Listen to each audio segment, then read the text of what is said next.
ए अधा भंगा फटो जेमिति ए चारि भाई भौणी को दुख को बखाणी दौछि।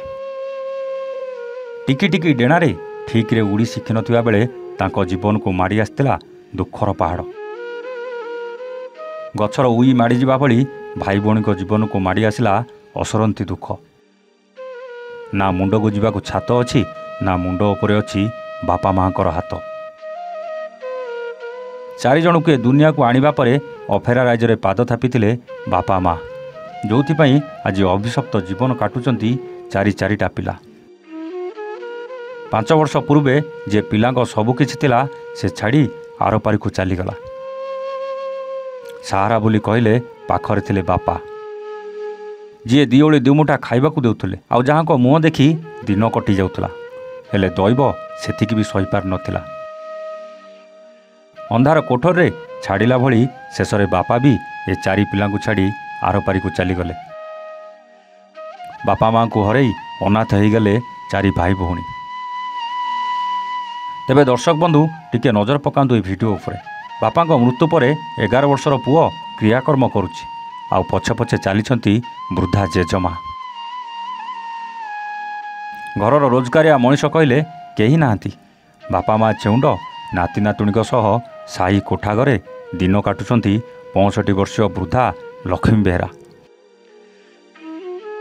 एपरि स्थले पुओ दशाह एकादश कार्य करने पाखरे टंकाटिए नाही। दारिद्रतार दुख केते जंत्रणादायक हो पारे तार सद्यतम दृश्य यही परिवार पाखरे देखिबाकू मिलिछि। ये होछि भंजनगर सहर 5 नंबर वार्ड नाथोठ साईर चारि अनाथ भाई भौणी खुशी, लुसी, मामाली और महावीर। एमानक जीवन जंत्रणार कहानी कहले सरीबनी आज्ञा। पूर्वर जेजे बापा किशोर बेहरा को हराइथिबा बेले गत 2019 मसीह माँ पुष्पा बेहरा मृत्यु घटिथिला।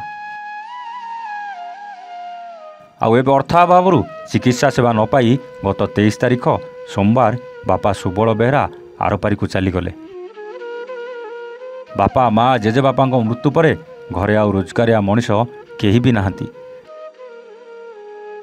जेजेमा लक्ष्मी माछ बिक्री करी जहाँ आणती सेतिकिरे परिवार चले। सरकारी सुविधा कहले गोटे झील को दिव्यांग भत्ता और राशन सामग्री मिलुछि।